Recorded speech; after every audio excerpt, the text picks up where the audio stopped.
This is my holy grail facial treatment for dry and sensitive skin.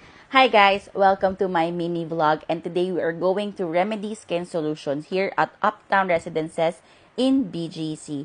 This is my current dermatologist slash aesthetic dermatologist for my skin concerns aside from my psoriasis. So we are now having my doctor's consultation, and this is actually my third time coming in here.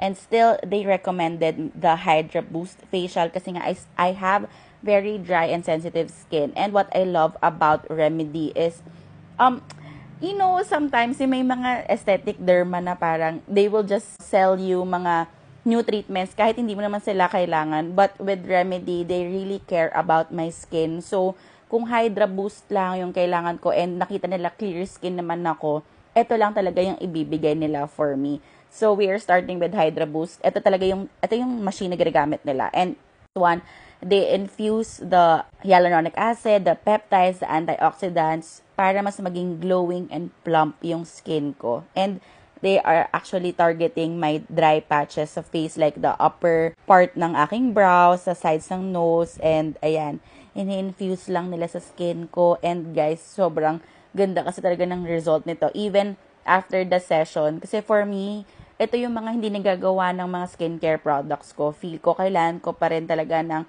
facial treatment kasi nga ibang klase yung skin ko. Sobrang dry yung mga sis. So, ayan, like, kailangan talaga ibugbog. Talaga ilalagay, i-infuse talaga siya sa skin ko para makita yung difference. Kasi nga, as someone, and baka ikaw din, may dry and sensitive skin ka rin. Look how nice it actually looks. And ito na yung after. Actually, mga 45 to 1 hour lang naman yung treatment. So, madali siyang ipasok sa schedule. And hindi ako masyado magaling sa lighting, guys, ha. Pero super plump talaga niya after. And kung mananotice nyo, nabawasan na rin yung redness sa face. I love it. Okay, bye!